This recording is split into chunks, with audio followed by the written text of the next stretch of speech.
আজকে আমরা যে অধ্যায়টা স্টার্ট করতে যাচ্ছি এটা হচ্ছে ফিজিক্স ফার্স্ট পেপারের চ্যাপ্টার 9 তরঙ্গ নিয়ে আমরা এখানে আলোচনা করব। চ্যাপ্টারটা বেশ বড়, প্রচুর সূত্র, অনেকগুলো আইটেম, সুন্দর গুছায় পড়তে না পারলে চ্যাপ্টারটা বিপদে পড়ে যাওয়া হবে। সো সবাই প্রথম থেকে ক্লাসটা ফলো করো সুন্দরভাবে করার জন্য। প্রথমত তুমি যদি যে কোনো বই ফলো করো, যদি তপন স্যারের বই ফলো করো দেখবা প্রথমেই কিছু সংজ্ঞা তোলা আছে, দেখবা লেখা আছে তরঙ্গ, পর্যায়কাল, বিস্তার, তরঙ্গ দৈর্ঘ্য, তরঙ্গ মুখ, কৌণিক কম্পাঙ্ক, দশা। এই সংজ্ঞাগুলো একটু বেশি ইম্পর্টেন্ট আমাদের জন্য। তো আমি তোমাদের বুঝাচ্ছি একটু, জিনিসটা একটু খেয়াল করো সবাই, কীভাবে আমরা জিনিসটা বুঝবো। ধরো যদি এইটাকে আমরা বলতে পারি একটা তরঙ্গ দৈর্ঘ্য, অর্থাৎ এই পয়েন্টটার নাম হচ্ছে তরঙ্গ মুখ বা তরঙ্গ শীর্ষ, আর এটার নাম হচ্ছে তরঙ্গ পাদও বলা হয়, অথবা তরঙ্গের একদম নিচের বিন্দুটা বলা হয়, এটাকে তরঙ্গ খাত বলা হয়, কোনো কোনো জায়গায় লেখা আছে এটা তরঙ্গ খাত। তো এটা একটা তরঙ্গ, পুরাটা ওয়েভ। এখানে আমরা এটাকে তরঙ্গ দৈর্ঘ্যটাকে প্রকাশ করব ল্যামডার সাহায্যে, অর্থাৎ একটা সম্পূর্ণ তরঙ্গ সম্পন্ন হতে যে দূরত্ব অতিক্রম করলো তার নাম তরঙ্গ দৈর্ঘ্য। তরঙ্গ দৈর্ঘ্যের পুরোটা ক্রস করতে যে সময় লাগবে তার নাম হচ্ছে পর্যায়কাল। দোলনকাল বললেও ভুল হবে না, এটা পর্যায়কাল, তরঙ্গ দৈর্ঘ্য। এই ওয়ার্ডটা তোমরা ফিজিক্সের অধ্যায় 3-এ পড়ে আসছো, অধ্যায় 8-এ পড়ছো। তো এটাকে আমরা ওমেগা দ্বারা প্রকাশ করি, যদিও আমরা এটাকে বলতাম কৌণিক বেগ। এটা কৌণিক বেগ, ঠিক আছে।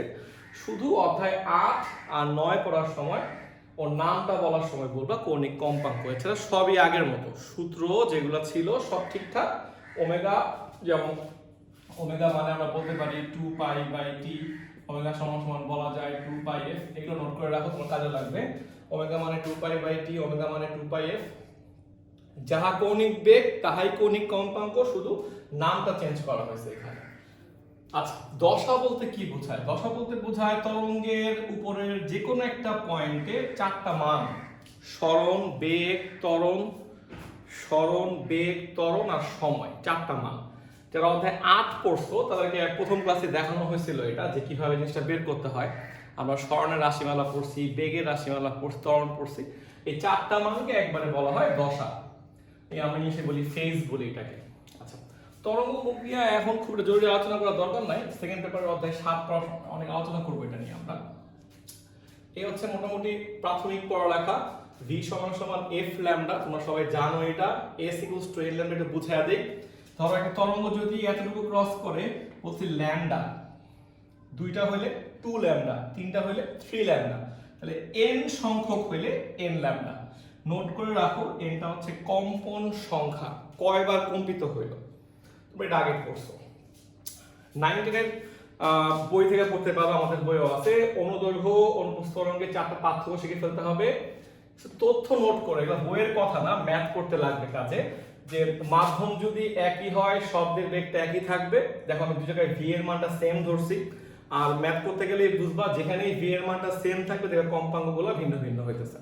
তাহলে এটা একটা সূত্র হয়ে গেল। উল্টা করে ভাবো, মাধ্যম যদি ভিন্ন হয় তাহলে শব্দের বেগটা ভিন্ন ভিন্ন হবে।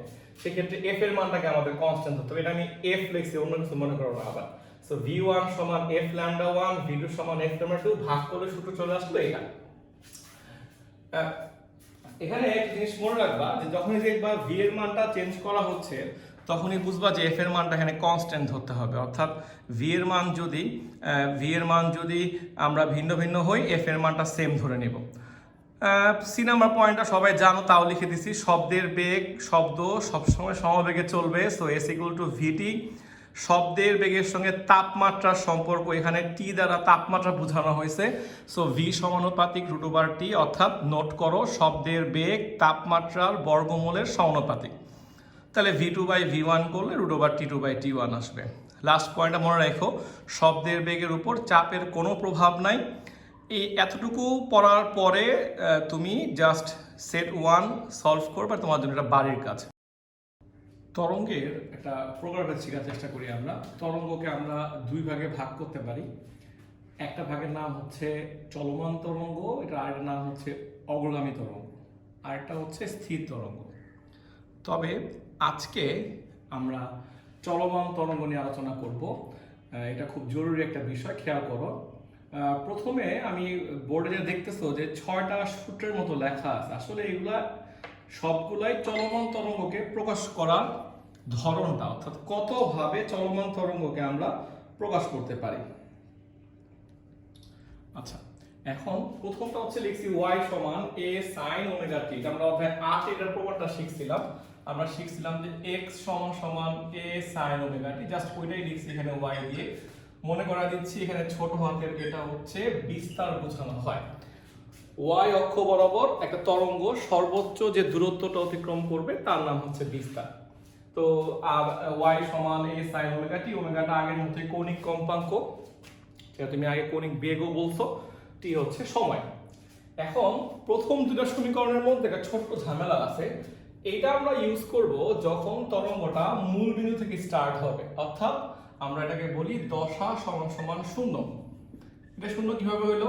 ধরো টাইম যদি 0 হয়, সময়ের মানটা যদি 0 থেকে স্টার্ট করি আমরা, টাইম যদি 0 হয়, তুমি একটু ভাবো তো, তুমি পড়ছিলে না এটা অধ্যায় 8 এ x সমান সমান a sin omega t, t এর মান 0 বসাও, x এর মান 0 হয়ে যাচ্ছে। সেম ভাবে তুমি যদি বেগ ত্বরণ সবগুলা ভাবো, ওই সমীকরণগুলোতে বসাইলে সবগুলোর মান 0 চলে আসবে। অর্থাৎ সময় শূন্য হওয়ার কারণে তার সরণ শূন্য, তার বেগ শূন্য, তার ত্বরণটাও শূন্য, দশা শূন্য এক কথায়। তো এইভাবে শিখো যে ফেজ যদি 0 হয় তাহলে সমীকরণটা হচ্ছে এইটা, বাট যদি ফেজ 0 না হয়, মানে আমি যদি হিসাবটা এখান থেকে স্টার্ট করি, এখানেও টাইমের মানটা 0 কিন্তু সে মূল বিন্দু থেকে স্টার্ট হচ্ছে না, অর্থাৎ ওর সরণ বেগ ত্বরণ কিছু একটা তো আছে এখানে সবগুলো। তো আমরা লিখবো a sin omega t minus delta. এখানে একটা খেয়াল করার বিষয়, কোন কোন জায়গায় দেখবে এখানে মাইনাস লেখে, কোথাও প্লাস লেখে। ও ডেল্টা মানে হচ্ছে আদি দশা, স্টার্টিং ভ্যালু যেটা আদি দশা। তো মাইনাস প্লাসটা বুঝায় দেয়, জ্যামিতিক নিয়মে শিখো। তরঙ্গটা যদি বাম থেকে ডান দিকে যায়, দেখো এইভাবে যায়, এটা ক্লকওয়াইজ হচ্ছে না, ক্লকওয়াইজ যে কোনো অ্যাঙ্গেল তো এটা না, অ্যাঙ্গেল নেগেটিভ হয়, তোমরা জ্যামিতি জানো। আবার কেউ যদি তোমাকে বলে যে তরঙ্গটা এইভাবে আসতেছে, অর্থাৎ ডান থেকে বামে আসতেছে, তখন লিখে রাখো, এখানে অবশ্যই এটা নিচে লিখে রাখবা যে বাম থেকে ডানে গেলে ক্লকওয়াইজ অ্যাঙ্গেলটা মাইনাস, ডান থেকে বামে আসলে অ্যাঙ্গেলটা প্লাস, কারণ এন্টি ক্লকওয়াইজ। তো আমরা দশা নিয়ে আলোচনা করবো, সামনে আসতেছি। আর এটা একটা সূত্র, এই প্রমাণটা তোমাদের বইও দেখানো আছে, বাট আমাদের লাগবে এটা সেকেন্ড পেপার অধ্যায় 7 পড়তে গেলে প্রচুর কাজে লাগবে, তখন দেখাবো না, এটা এখন জরুরি না। এটা দশা পার্থক্য আর পথ পার্থক্য একটু ক্লিয়ার করি সবার জন্য, না এটা কি জিনিস একটু বোঝানোর চেষ্টা করি। দেখো, ধরো দুইটা তরঙ্গ একটা এখান থেকে স্টার্ট হয়ে এখানে পৌঁছাইলো, আর একটা এখান থেকে স্টার্ট হয়ে এখানে পৌঁছাইলো, অর্থাৎ দুইটা তরঙ্গের স্টার্টিংটা ভিন্ন ভিন্ন পয়েন্টে কিন্তু ফিনিশিংটা একটা পয়েন্টে। এখন যদি জিজ্ঞেস করা হয় এই তরঙ্গটার স্ট্রেট দূরত্বটা কত, সরল রৈখিক দূরত্বটা হচ্ছে, আমি বলতে পারি s1, ধরো এটা 5 মিটার, তাহলে এটারটা কত হবে, এটা ধরলাম 7 মিটার। সরল রৈখিক দূরত্ব, হ্যাঁ, তাহলে 7 মিটার মাইনাস 5 মিটার হচ্ছে 2 মিটার। এটা হচ্ছে পথ পার্থক্য। পথ পার্থক্য বলতে বোঝায় যে তরঙ্গ দুইটা ভিন্ন ভিন্ন উৎস থেকে স্টার্ট হয়ে একই পয়েন্টে পৌঁছানোর পরে তাদের যে সরল রৈখিক দূরত্বের যে গ্যাপটা, তার নাম হচ্ছে পথ পার্থক্য, অর্থাৎ 7 মাইনাস 5 মিটারে আসবে। আর দশা হচ্ছে ওর একটা স্টার্টিং অ্যাঙ্গেল ছিল, তো এটা যদি হয় তোমার 60 ডিগ্রি, এটা হয় 45 ডিগ্রি, তো দুটো অ্যাঙ্গেলের পার্থক্য হচ্ছে 15 ডিগ্রি। এই 15 ডিগ্রিটা হচ্ছে দশা পার্থক্য, অর্থাৎ কোণের পার্থক্য। এটা খুব ভালো বুঝে যখন ম্যাথ করতে বলবো তখন দেখবে এগুলো আরো ক্লিয়ার হচ্ছে। আর বেসিক্যালি এটা খুব কাজে লাগবে অধ্যায় 7 পড়তে সেকেন্ড পেপারে আলো পড়বো, তখন দেখবো অনেক বেশি লাগতেছে। তাহলে a sin omega t minus 2 pi by lambda x, আমি যদি ওমেগার জায়গায় দেখাই 2 পাই f, তুমি জানো কেন লিখছি এটা, f এর জায়গায় লিখতে পারি v by lambda. Then common নিলে সূত্র চলে আসলো এইটা। তো এইগুলা প্রায় সেম সূত্র। এই 6টা সূত্রের মধ্যে দেখবা আমি এখানে একটা স্টার দিছি, আমি বক্স করছি, এখানে একটা স্টারের বক্স করে দিছি। এই দুটোই আমাদের ম্যাথ করতে কাজে লাগবে, অর্থাৎ তুমি 6টা সূত্রই শিখলা, 6টাই জানলা, কিন্তু ম্যাথ করার সময় তোমার দেখবা বেশিরভাগ ক্ষেত্রে লাগবে ওই 3 নাম্বারটা আর 6 নাম্বার সূত্র। চলো আমরা একটা ম্যাথ করে দেখি কি অবস্থা হয় ম্যাথ করতে গেলে। সেটা হচ্ছে সেট টু হচ্ছে উদাহরণের 9.5 থেকে 9.7, 15 থেকে 17। আমি বলছি অধ্যায়ে প্রচুর ম্যাথ করতে হবে, অনেক নিয়মের ম্যাথ করতে হবে, অনেক সোজা অঙ্কও আছে, অনেক কঠিন অঙ্ক আছে। আমার সঙ্গে সঙ্গে মিলে যদি করে ফেলতে পারো দেখবে চ্যাপ্টারটা শেষ, আর না হলে ওই যা হওয়ার তা হবে আর কি। আচ্ছা, একটা উদাহরণ দেখো লেখা আছে অনুশীলনীর অঙ্ক 15 নম্বরে, y সমান সমান 5 sin 200 πt মাইনাস 1.57x। বলতেছে এই সমীকরণটার জন্য, এই তরঙ্গটার জন্য বেগ বের করো, বিস্তার বের করো, কম্পাঙ্ক বের করো, কৌণিক কম্পাঙ্ক বের করো, পর্যায়কাল বের করো। অঙ্কটা দেখতে যতটা ভয়ঙ্কর লাগতেছে, নিয়মটা ঠিক তার থেকে অনেক বেশি সোজা। তুমি জাস্ট মিলাও ওই যে দেওয়া সমীকরণটার সাথে এই কার্ডটা ম্যাচ করে। আরো সহজ করে বলে 3 নাম্বারটা ম্যাচ করে না 6 নাম্বারটা ম্যাচ করে, অবশ্যই বুঝছো 3 নাম্বারটা ম্যাচ করে। লিখে ফেলবা আমরা জানি y সমান সমান a sin omega t minus 2 pi by lambda into x। লিখে এই 2 নাম্বার দাও, জাস্ট তুলনা করো। 1 আর 2 এর মধ্যে মিল পাওয়া যাচ্ছে কি, 1 ও 2 তুলনা করে পাই a সমান সমান 5 মিটার। খেয়াল রাখবা এখানে অবশ্যই লেখা থাকে, এটা এসআই এককে লেখো না সিজিএস এ লেখো, ওইভাবে অ্যান্সারগুলো লিখবো। অর্থাৎ বিস্তার যেহেতু দূরত্ব, এটা হচ্ছে মিটারে ধরে নিলাম 5 মিটার। ওমেগা বরাবর কত আছে দেখো 200 পাই, তাহলে ওমেগা কত 200 পাই। এটা একটা অ্যান্সার হয়ে গেল কৌণিক কম্পাঙ্ক। তোমরা সবাই জানো ওমেগা মানে রেডিয়ান লিখতে হয়, রেডিয়ান পার সেকেন্ড এককটা। তাহলে কৌণিক কম্পাঙ্কটাও হয়ে গেল। এখন আমাকে আবার বলছে কম্পাঙ্কটাও বের করো, তাহলে ওমেগা মানে 2 পাই f। সুতরাং f সমান সমান হচ্ছে 100। আর সবাই জানো f এর এককটা হচ্ছে হার্জে আসবে। তাহলে আমার a বের হয়ে গেল, ওমেগা বের হইলো, আমার f বের হয়ে গেল, রাইট? তুলে বলো চটপট করে জিনিসটা।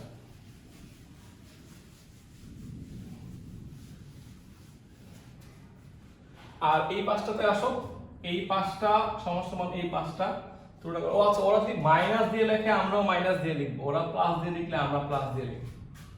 2 pi by lambda into x সমান সমান 1.57x।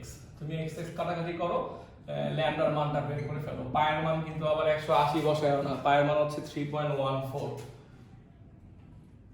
এটা হচ্ছে 1.57। এটা মিটারে আসলো। দেন ল্যামডা পায়া গেছো, f পায়া গেছো, তুমি জানো v সমান সমান f ল্যামডা, t সমান সমান 1/f। সবগুলো বের হয়ে গেল।